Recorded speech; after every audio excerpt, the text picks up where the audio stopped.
A transição para uma economia de baixo carbono deixou de ser apenas uma questão ambiental e passou a representar também riscos e oportunidades muito concretas. O Brasil, com sua biodiversidade única, sua matriz energética limpa e a sua importância global na produção de alimentos, tem um papel absolutamente central nesse processo. Mas como transformar esses ativos em investimentos que possam gerar retorno financeiro competitivo e impacto socioambiental positivo? Eu sou Vinícius Picanso, professor do INSPER e pesquisador do Centro de Estudos em Negócios, o CENEG. E convido você a nos acompanhar nessa conversa sobre as oportunidades de investimento na agenda verde no Brasil. Me acompanha nesse debate a professora Andréa Minardi, pesquisadora do Núcleo de Finanças e Macroeconomia do INSPER. Eu queria agradecer o convite, um prazer estar aqui com vocês. Seja muito bem-vindo, Andréa, o prazer é nosso. E Bruno Aranha, é Chief Venture Officer da EV Capital, que é uma gestora dedicada a investir em oportunidades que aceleram e escalam a transição para uma economia verde. Obrigado, Vinícius, pelo convite. Um prazer estar aqui com a Andréa, minha colega, e estar aqui no INSPER, nessa casa do saber aqui, que a gente tem o prazer de trabalhar aqui no nosso curso e poder compartilhar o conhecimento. Perfeito, é ótimo ter você, seja muito bem-vindo, Bruno. E pegando esse ponto do Bruno, tanto a Andréa quanto o Bruno coordenam juntos o curso de Educação Executiva do INSPER, que é chamado Finanças para a Transição Verde, Equity, Dívida e Blended Finance. Então fiquem antenados e antenadas, que é um curso fantástico. Este é um episódio da série CENEG Talks, um espaço dedicado ao debate sobre sustentabilidade, numa perspectiva ambiental, social, mas também de cultura e comportamento organizacional nas empresas. Cada episódio a gente vai ter um pesquisador ou uma pesquisadora do INSPER e um especialista de mercado da academia para nos trazer importantes insights sobre vários temas de sustentabilidade e suas diferentes abordagens. Bruno, eu vou começar contigo. E aí um tema que é super importante nesse debate de sustentabilidade, sempre, né, a gente retorna para esse ponto de qual que é o posicionamento do Brasil, qual que é a posição estratégica e competitiva do Brasil. Então, a pergunta é, quando a gente está falando de transição para uma economia verde ou uma economia de baixo carbono, o Brasil costuma ser apontado como um desses países que, de fato, tem vantagens competitivas. Quais são os fatores, na sua opinião, que colocam o país em uma posição de destaque nessa agenda? Olha, eu poderia indicar aqui 4 verticais, né? Bom, primeiro dizer que, do ponto de vista da necessidade de investimento, a gente tem aqui um universo de trilhões de dólares, né, que a todo ano se discutem, que precisam ser investidos dentro dessas novas cadeias de valor verdes, né? Então tem muitas discussões entre países desenvolvidos e países de desenvolvimento. A cada COP, por exemplo, que vai acontecer esse ano no Brasil, de transmudar recursos de países desenvolvidos para países de desenvolvimento. E o Brasil, então, dentro desses países de desenvolvimento, se coloca como alguém que realmente tem muitas vantagens competitivas. Poderia até falar que se o Brasil falhar nessa missão, o mundo falha, né? Porque realmente é muito necessário o envolvimento do Brasil como um país dentro dessa esfera de receber recursos e trabalhar em novos projetos. E esses novos projetos, eles podem ser divididos aí em 4 pilares, né? Um deles é a agricultura sustentável. Então, o Brasil ele é o celeiro do mundo e vai se tornar cada vez mais, dado ainda ao universo de espaço, de terra que nós temos. E não, obviamente, não estou falando de novas fronteiras agrícolas, mas de toda a terra degradada que o Brasil tem. Falam de 50, 60, 100 milhões de hectares que podem ser recuperados, ou se pode aumentar a produtividade de terras já voltadas para a agricultura ou para a pecuária. E aí a gente pode, ao longo aqui da nossa discussão, aprofundar um pouco mais. A gente tem aqui uma base, que todos nós falamos, da matriz elétrica super sustentável. O Brasil tem hoje 80% da sua matriz limpa, vai chegar a 85% em breve, e que isso é muito mais do que os países desenvolvidos, eles vão chegar em 2050. Então é extraordinário, já fez esse caminho. E mesmo a matriz energética, que significa também a parte de transporte, a gente tem um percentual ali beirando uns 35%, 40%, que já é muito também vis-à-vis os países desenvolvidos, e a gente tem aqui um universo de soluções para descarbonizar o transporte muito interessante, de parte toda de biocombustíveis, de eletrificação e etc. A gente também pode falar de toda a jornada de carbono, ou seja, dentro desse processo de descarbonização das atividades econômicas ou das novas atividades produtivas verdes, que são de baixo carbono, existe a necessidade de você fazer uma composição entre redução de emissões e compensação, né? E dentro dessa compensação, você tem atrelado a isso o mercado de carbono, que precisa ser desenvolvido. Ele já existe, já existe há muito tempo, mas ele ainda não tem toda a sua potencialidade alcançada. Então é de muito interesse e necessidade que esse mercado venha a se desenvolver, seja no Brasil, seja internacionalmente, ele se torne de fato um mercado global. E a gente tem o mercado regulado, o mercado voluntário. Também a gente pode conversar sobre isso. O Brasil é o país que tem maior potencial, se a gente pensar em soluções baseadas na natureza, de ser realmente o grande sorvedouro aqui de carbono, e com isso monetizar os serviços ambientais que o Brasil presta para o mundo, né, mantendo a maior floresta tropical do planeta, e por fim os produtos industriais que têm alta intensidade de carbono, mas que no Brasil nós temos, dada a nossa matriz energética e outras características, eles já são produtos mais verdes. Então a gente está falando de cimento, está falando de aço e outros produtos, alumínio, que se produzidos no país, eles são mais verdes do que produzidos ao redor do mundo.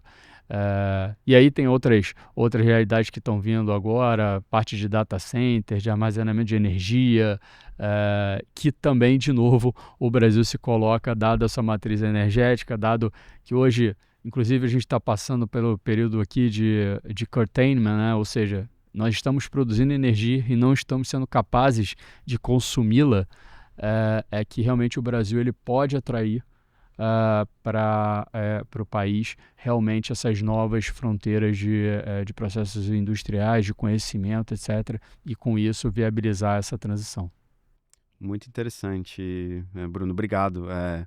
Gostei muito do que você falou, em particular, se o Brasil perder, né, o mundo perde, né? Acho que isso tem um simbolismo, né, e um poder muito grande. Acho que essa fala resume bem todas essas características e fatores que você trouxe. Porque tem um ponto aqui que é o nosso grande desafio nessa agenda da transição, é a gente sair da mentalidade curto prazo competitiva para o longo prazo colaborativo. Isso não é simples. E aí essa colaboração é uma colaboração global, né? Então, essas peças dos diferentes países, a gente tem que pensar nesse nível de investimento, compondo do que cada um é melhor para que em conjunto a gente consiga sair do outro lado, né? Eu costumo dizer que, ainda que países e pessoas e comunidades sofram os efeitos desses desafios de sustentabilidade de formas diferentes, está tudo no mesmo barco, né? E é um barco global, digamos assim. Então, eu super entendo o que você está dizendo, acho que é uma frase poderosa. André, pegando esse gancho, né, de se o Brasil perder, todo mundo perde, né, o globo, né, o mundo perde, eu acho que isso é, como eu disse, bastante emblemático, bastante forte. Como é que os investidores, tanto internacionais quanto locais, estão olhando para esses fatores, estão olhando para esse papel do Brasil? A gente está, de fato, conseguindo transformar esses fatores em potencial em projetos e fluxos de capital? Como que está isso? Eu acho que menos do que a gente poderia, bem menos. Eu acho que tem assim fatores, eu acho que o Brasil tem um potencial enorme. Se você pensar, é um Alasca, eu dei uma aula nos Estados Unidos, é uma Alasca de terra degradada que a gente tem. E é celeiro do mundo, a gente tem a maior reserva de água do mundo também, quer dizer, são fatores extremamente importantes para o mundo, né? Mas eu não sei quanto que o mundo ainda já se deu conta disso. Obviamente, você tem investidores de impacto, você tem investidores que têm a pegada mais verde, que já estão colocando dinheiro aqui em recuperação de terra degradada ou créditos de conservação, créditos de regeneração. Você tem, por exemplo, a Microsoft,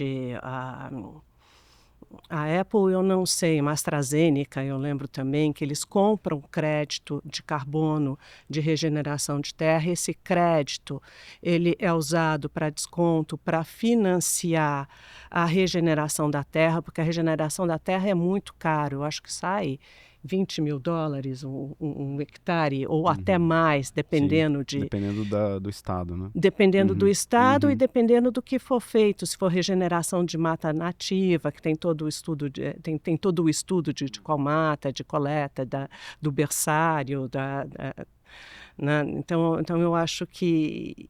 Mas está tendo, eu acho que a gente tem que olhar pelo lado positivo. Eu fico triste, assim, que muito desse capital é capital de longo prazo. O Brasil mesmo, a gente com a taxa de juros tão alta, do jeito que a gente tem, vai muito menos capital. Por exemplo, terra degradada seria uma tese... Até tem algumas em terras grandes. Se você pega pequeno e médio agricultor, eu concordo que é mais difícil. Eu acho que daí precisa de um desenho blended, um desenho misto, onde você usa capital concessional para atrair o capital privado. Mas quando você pega extensões grandes, você tem algumas teses que você compra a terra. Então, quer dizer, você tem a posse da terra, você faz a regeneração com parceiros que entendem disso, com assistência técnica. Você começa também, você arrenda a terra para ter receitas intermediárias e depois você vende a terra. Quer dizer, é uma tese que deveria atrair muito capital privado. Que é uma tese boa. É uma tese sólida. E você ainda tem a propriedade, né? Mas eu fico assim, impressionada que atrai muito menos. Obviamente você já tem alguns fundos fazendo isso, mas eu acho que é muito menos do potencial. Ainda tímido. Interessante. Então, o que você está dizendo é que, assim, a gente tem que ter essa mudança de mentalidade que o Bruno disse para uma visão colaborativa de longo prazo, mas a gente tem que também criar umas bases de ganhos no curto prazo para fazer com que esses fluxos de capital sejam mais intensamente alocados nesses projetos de alto retorno, alto impacto, né? Nessa linha. Exatamente. E assim, o investidor, ele sempre olha tudo que é novo com muita cautela. Então, por exemplo, também você não pode nem culpar. Você pensa um fundo de pensão, ele realmente tem uma responsabilidade fiduciária, né? Tem que aplicar bem o dinheiro. Então, assim, eu acho... O risco é muito importante. Então, eu acho que tem até uma certa cadeia de capital para trazer outro tipo de investidor, inicialmente, para mostrar que a tese é sustentável, tudo, né? Eu acho que, assim, tem alguns pontos aqui que são fundamentais, né? Aí para o dever de casa no Brasil. Primeiro são os marcos regulatórios.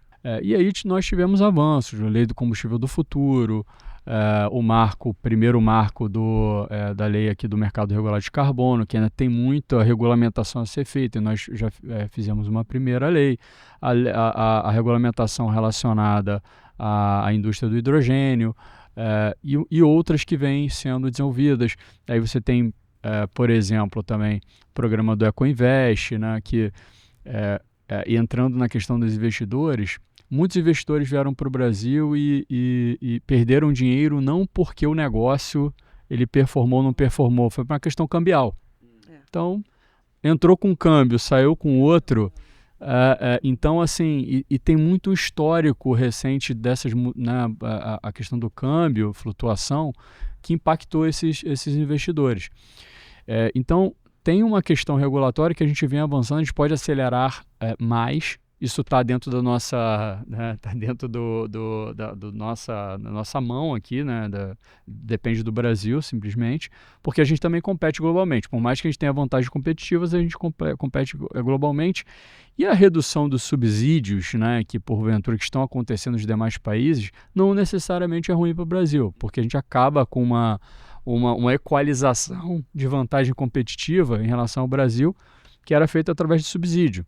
Então, tem oportunidades acontecendo, e o que, só complementando o que a André também colocou, do ponto de vista do capital, eu acho o seguinte: a gente também precisa fazer um dever de casa de estruturar bons projetos, e projetos escaláveis, e muitos projetos. Porque o investidor, quando ele vem, quando ele vem de fora para o Brasil, ele vai se instalar no país e ele quer uma perspectiva de investimento, um pipeline de investimentos. Então ele tem que ter um fluxo, ele tem que perceber que existe um fluxo de investimento. Não um projeto pontual. Não um projeto pontual. Ninguém vai investir numa companhia e tem todo um planejamento para que ele se mova para uma determinada região. Então a gente tem que criar um fluxo de projetos, bons projetos, que a gente consiga fazer um nível maior de de-risking desses projetos para a gente conseguir chegar nesses investidores. E os investidores, às vezes tem características que são curiosas. Ele tem um bolso muito grande. E aí ele é o bolso muito grande, você vem com um projeto, não, mas não cabe no meu bolso. Então você tem que criar um cascateamento de capital para as diferentes fases desse novo ativo verde. E aí, para dessas diferentes fases de projeto, a gente criar, e aí muito também da nossa indústria, criar veículos específicos para atrair esses diferentes capitais que topam entrar logo no início, que é o DevEx, né? É um capital de desenvolvimento. Acho que falta ainda no Brasil um foco no financiamento dos projetos. Tem ali, e aí a gente fica escutando, aquele que quer fazer projeto não tem dinheiro, e aquele que tem dinheiro diz: é só me mostrar o projeto. Mas qual o projeto que ele quer ver aqui? Ele quer ver um projeto pós-FID, que a gente chama, né, o Final Investment Decision, que você já passou por um de-risking muito grande. E aquele que quer fazer o projeto, ele precisa desse capital esse capital inicial para chegar lá. Então a gente precisa criar esses instrumentos para fazer com que esse grande capital ele venha a fluir para todas essas fases e inovar dentro desse processo, entende? Então, eu acho que a gente precisa trabalhar, e aí entra receita de crédito de carbono, entra receita de filantropia, que cada vez mais, né, a gente tem que entender que o Brasil ele tem as oportunidades, então, e como é que a gente alavanca recursos, porque às vezes o ponto a gente pega o recurso do multilateral e eu não preciso financiar com multilateral 100% de um projeto. Eu posso, na verdade, assim, eu nem deveria pensar em fazer isso. Não, com a ancoragem, colocando 20%, 25%, fazendo um instrumento que gera o de-risking desse capital privado e sem um preconceito de que não, eu não vou fazer isso porque o privado vai ganhar. Não, é porque se ele não ganhar, ele não entra. Você quer atrair mais Você capital. quer atrair, você quer alavancar. E aí você cria a base, mas então, com os meus 20% eu vou alavancar os outros 80%. Aí a gente começa a criar mecanismos para fazer com que esse recurso venha a fluir. E por fim, é uma relação de longo prazo. É uma coisa que demora. Que volta no seu ponto original. Né? E o Brasil, então, para tal, a gente precisa se abrir de verdade, no sentido de estar presente nas grandes discussões. E é interessante que você falou, né? Não cabe no bolso, não é porque é grande demais o projeto, é porque é pequeno demais, né? Demais. É pouco ousado, né? É pequeno porque a fase dele, ele começa pequeno, então, e aí a coisa não Interessante não essa visão. E o que é interessante também, você não pode esquecer que você pode contar várias vezes com capital corporativo também. Nessa fase de capital concessional. Pega, por exemplo, uma JBS. Uma JBS, ela precisa comprovar a origem do gado e que para ela ter gado sustentável, ou seja, que não venha de região de desmatamento, é super importante, né? Para o próprio negócio dela. Então, a JBS pode ser muito interessada, tanto a JBS, a Minerva, como todas essas, vários desses players, como entrarem com capital concessional uma cota subordinada, por exemplo, num desses projetos de recuperação de terra degradada e aumento de produtividade de pequeno pecuarista na Amazônia, com a tese também de integração lavoura agropecuária e regeneração de mata, aumento de eficiência. Então, assim, é um ganha-ganha. Obviamente, a JBS vai usar provavelmente dinheiro de fundação para isso. A Vale faz muito desses desenhos. Então, eu acho que também tem que pensar que são vários provedores. Você tem dois bolsos, né? As corporações são realmente, acho que a Andrea colocou um ponto bem importante, porque realmente a corporação ela pode ser um investidor muito relevante no que concerne essas novas cadeias, porque eles sabem que tem esse valor, né? Desde do ponto de vista da questão regulatória, mas muito de oportunidade, eles querem ter um braço ou migrar para essas novas cadeias de valor verde. Eles são o front, né, do relacionamento com a população, e eles buscam fazer isso. E vocês, né, ambos tocaram em um aspecto importante e é geralmente de interesse muito amplo das pessoas que estão nesse mundo de sustentabilidade, estão tentando entender um pouco mais os desafios de sustentabilidade, que é o tal do mercado de carbono, né, ou a geração de créditos de carbono em particular, que vocês já endereçaram. Eu queria fazer essa transição para esse tema, porque apareceu bastante pegar esse gancho dos projetos, né, tanto a qualidade dos projetos, tanto quanto o volume dos projetos, né. A gente sabe que, né, os projetos de conservação florestal eles são um dos grandes geradores, né, de crédito de carbono no Brasil. E eu queria começar com você, Bruno.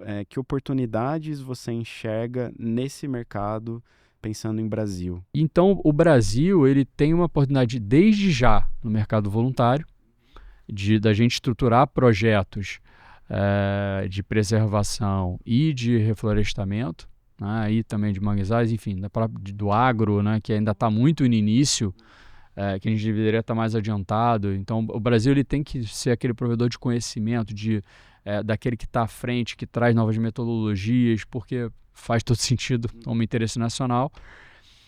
Mas olhando hoje o mercado, os principais demandantes de crédito de carbono estão olhando muito para a agenda do reflorestamento, crédito de reflorestamento. Então, recuperações de áreas que foram degradadas, que foram antropizadas, e você transforma isso em floresta novamente, e aí, por conseguinte, gera esse crédito de carbono. E que, por outro lado, tem um grande desafio, porque são projetos mais intensivos em investimento, são projetos de longo prazo. Então, assim, existe hoje no Brasil uma dicotomia, né, na verdade no mundo, entre a demanda, o que a demanda quer e o que o mercado oferece.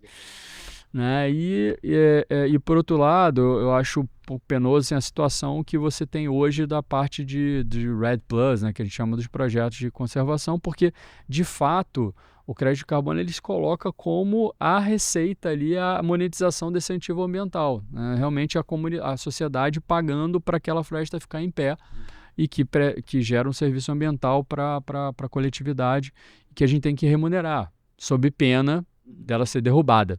Então, eu acho que hoje do voluntário, a parte toda de reflorestamento, e do regulado, como eu havia falado anteriormente, nós fizemos a nossa primeira, né, temos a lei que baseia aqui o mercado, mas a gente precisa realmente avançar na parte regulatória para que esse mercado regulado entre em vigor. Claro, a gente precisa ser muito cuidadoso nessa estruturação para não inviabilizar, né, determinadas atividades. Então tem que ser uma coisa muito, muito equilibrada, muito discutida, para que ele venha a ser proveitoso e equilibrado em todas as esferas, né, econômico, social e ambiental.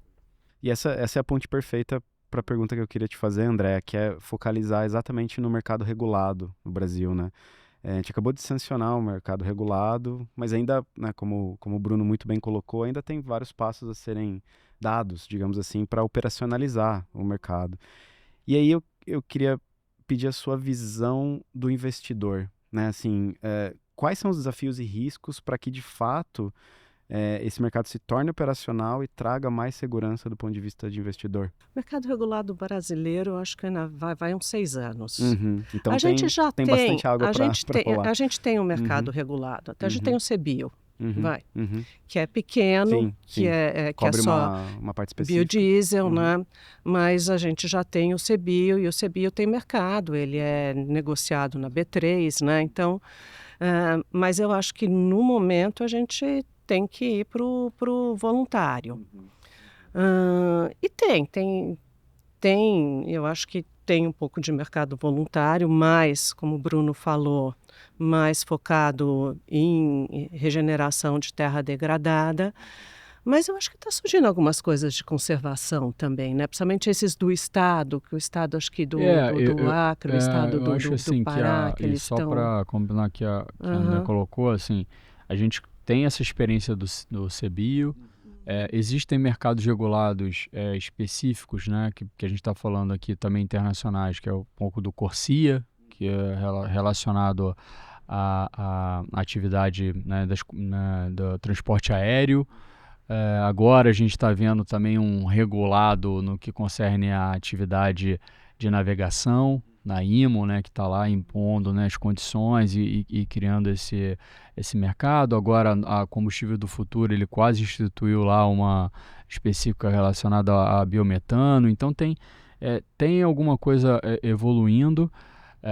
O do Brasil, ele tem um desafio, porque nós somos muito diferentes do que os mercados regulados que já são maduros, como é o caso europeu e da Califórnia, por exemplo, porque eles são baseados em uma pegada de carbono, né, muito industrial.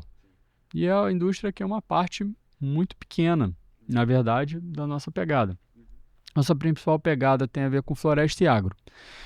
E a floresta está fora, né, desse mercado regulado, ao mesmo tempo que o agro, em alguma medida, também o ficou na lei que foi aprovada. Então, mas o agro e a floresta, eles estão no voluntário. E aí foi uma coisa que teve até uma discussão grande, e que bom que ficou dessa forma, de uma conexão entre um ponto de conexão entre o regulado e o voluntário no Brasil. A lei estabelece isso. Então, os créditos do voluntário aqui, eles vão poder, desde que cumpridos determinados requisitos que vão ser ainda estabelecidos de qualidade, critérios, eles se converterem, né, num certificado comercializável dentro do regulado. Que a percepção é que dentro do mercado regulado os valores são maiores.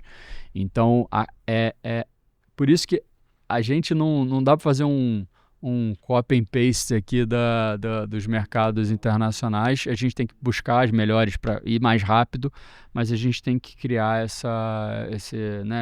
o nosso desenvolvimento aqui do mercado regulado, ele vai ter algumas características únicas diferentes daqueles que já estão sendo implementados e já, enfim, são mais maduros.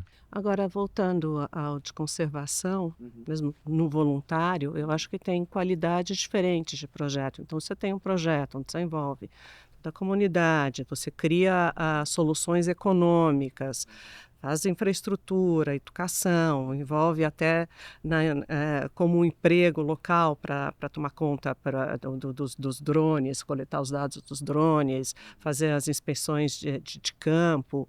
Tudo isso eu acho que você acaba reduzindo muito o risco realmente da floresta ser desmatada, né? Então, eu acho que em conservação, à medida que comecem a ter esses projetos com mais qualidade e o mercado comece a entender isso, essa diferença, eu acho que são muito interessantes, porque eu não acho que é só de pagamento de serviço ambiental. Certamente tem o pagamento de serviço ambiental, mas também tem usar o recurso para desenvolvimento de atividades econômicas ali na floresta e para você poder desenvolver verdadeiras cadeias de suprimento, né? Quando você pega aquela que é o manejo sustentável, até a cadeia de suprimento, a cadeia de valor toda, até para quem vai ser vendida a madeira, quando, etc., né? Então, eu acho que tem projetos assim muito interessantes e que Mas eu acho que até tem mercado para esse projeto, porque você tem uma dispersão de preço muito grande também, né? Nessa O mercado, qualidade na de verdade, assim, o projetos, mercado né? existe, né? A questão de preço, né? Uhum. Teve nos últimos 2 anos, pelo menos, uma redução do preço. Então, é o mercado. Sim. Então, Sim. mas eu acho que o ponto, só não perder, André colocou a questão das concessões, é muito importante, porque por vezes a questão dos projetos, que não é o projeto, ele teve um problema, é a questão fundiária, Certo, que é uma baita questão. que é uma baita Excelente questão ponto, que, é. assim, você tem lá uma escritura devidamente gravada, mas não era com fé, né, tinha fé pública e, ao mesmo tempo, não era, né, enfim, teve um problema fundiário. Existe um movimento dos estados, né, de concederem grandes áreas para a preservação. E aí você perpassa, né, você tira esse risco fundiário, porque é do Estado, então você acaba com isso e são áreas grandes. Então, você tem ali, vamos lá, dentro de uma conta, um volume interessante de prospectivo, de geração de crédito que faz sentido para um operador ele gerir aquela área, né? E toda uma melhor também regulamentação de responsabilidade em setor público e o concessionário, porque tem a questão do poder de polícia, quem é, quem não é. André colocou um ponto que quando a gente fala de conservação não significa que você tem que deixar a floresta intacta. Você pode promover determinadas atividades, como é o caso realmente do manejo sustentável, que a floresta fique em pé, você faz a devida gestão e vende a madeira, fruto dessa gestão sustentável, e outras atividades que podem ser promovidas dentro daquele ecossistema que vão gerar outras receitas para além do carbono. Nessa última parte do nosso encontro aqui, queria focar em outras oportunidades de investimento. Né? A gente fala das florestas, a gente fala do agro, a gente fala de energia, mas o Brasil também tem potencial em minerais críticos e os setores industriais que, né, são chamados de difícil descarbonização. Né? E o Brasil tem um papel também importante. E o Bruno, eu queria começar com você, Bruno, você mencionou no início, né, que uma das alavancas são esses produtos mais sustentáveis ou mais verdes, se a gente puder dizer isso. Que o Brasil já de partida consegue ter essa vantagem, né? Minha pergunta para você é onde você vê as maiores oportunidades, pensando em Brasil e pensando para além das florestas, do agro e da energia? Vou começar com essa nova fronteira dos data centers. Acho que o data center está ligado, né, umbilicamente a uma nova economia e que perpassa a inteligência artificial. Então, por exemplo, nesse evento que eu fui lá nos Estados Unidos, assim, era um evento de energia, mas só se falou em inteligência artificial. E por quê? Porque a inteligência artificial é a nova corrida, se eu puder falar, para a Lua, né? Então, elas são assim, famintas por energia também, né? São famintas por energia. Mas, na verdade, o que significa o data center hoje? Ou significará? O data center vai significar a competitividade das indústrias tradicionais, ou seja, aquele que não fizer melhor uso da inteligência artificial nas suas próprias atividades, no seu reinventar, vai perder competitividade e pode estar fora do mercado daqui a alguns anos, as indústrias tradicionais. Mas o data center em si, ele é uma nova atividade, e é a atividade do conhecimento. Então, ele é uma fábrica de conhecimento. Né? Então, isso aqui para as grandes potências, como é o caso dos Estados Unidos, da China, é a questão de soberania nacional. Então, realmente é impressionante como realmente é uma corrida. E o Brasil, ele se coloca dentro desse universo porque para rodar o data center, como você colocou, precisa de energia.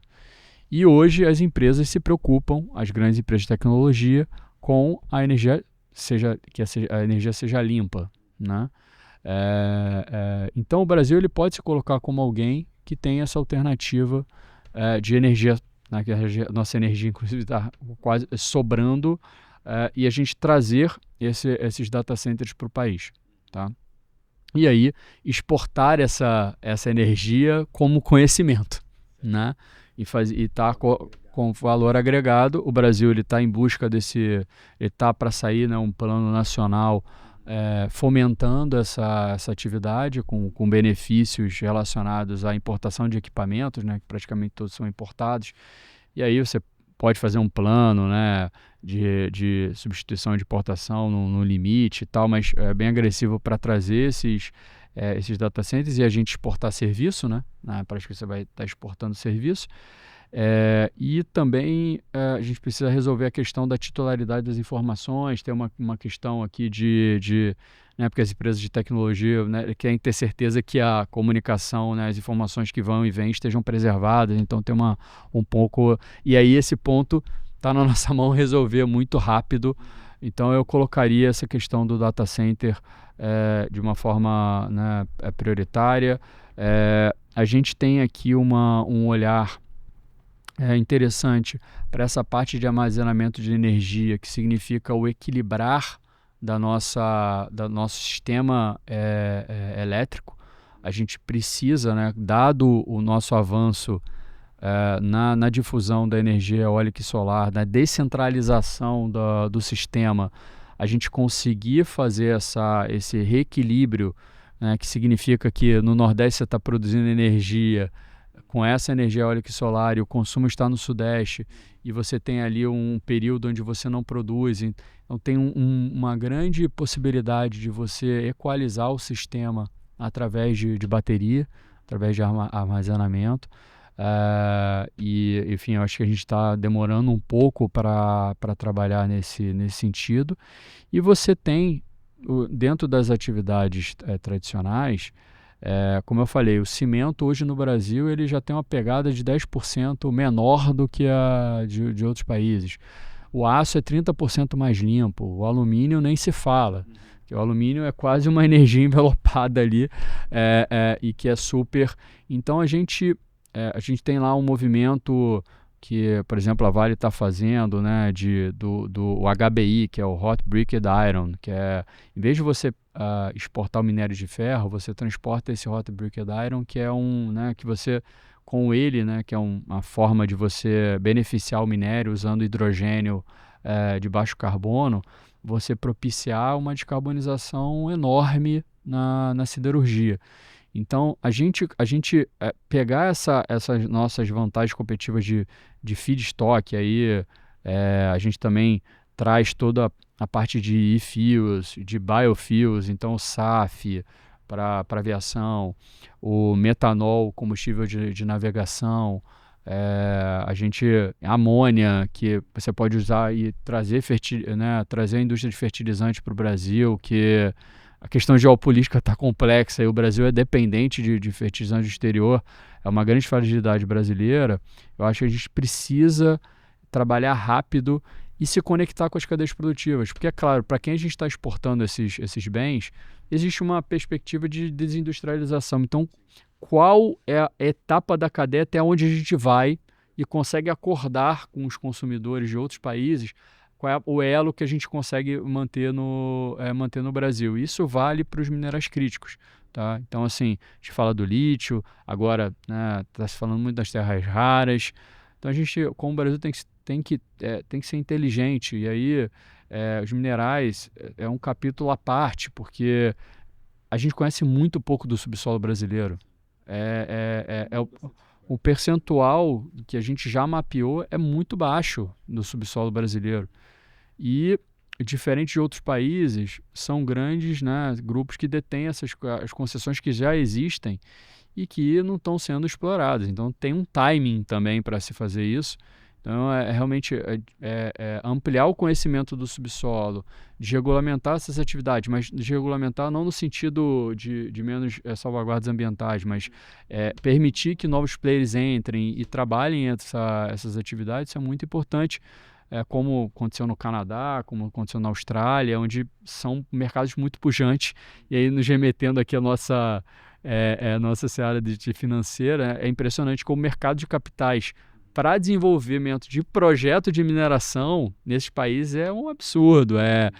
São as pessoas físicas lá, porque já cultural o país se desenvolveu com o mercado de capitais robusto financiando essas atividades minerárias, né? André, ouvindo do Bruno toda essa diversidade de ativos, né, que de novo vai para além dos suspeitos usuais, digamos, né, a floresta, o agro, a energia, e pensando também que do ponto de vista do investidor tem um cálculo entre risco e oportunidade, onde você acha que essa diversidade de ativos, pensando na agenda verde do Brasil, tá? É mais risco climático, é mais risco de uma forma geral, ou é mais uma oportunidade econômica? Como é que está a equalização dessas duas variáveis, digamos assim? Eu acho que é uma oportunidade econômica, mas eu fico pensando o seguinte, a gente estava discutindo até antes daqui, vai pegar daqui a pouco água, por exemplo. A gente tem a maior reserva de água do planeta, né? Eu acho que a hora que começarem a enxergar isso, o valor disso, é uma oportunidade econômica. Mas eu acho que não está... Obviamente, minerais críticos, tudo isso, eu acho que o pessoal já começa a mapear, ainda tem muita coisa a ser feita, tudo, mas isso aí já... Mas eu acho que tem muita coisa de biodiversidade que vai ser ultra valioso, mas num horizonte um pouquinho mais longo. E uma vez eu estava dando uma aula para Singapura, o pessoal de Singapura, acho que você deu também para eles, né? Eles estavam falando, não, e o mercado regulado europeu, que tem toda a história de globalização do mercado regulado, né? Eu falo, eu não acho que eles vão querer dar crédito de carbono para o Brasil e não dar para eles, tem todo o aspecto geopolítico, né?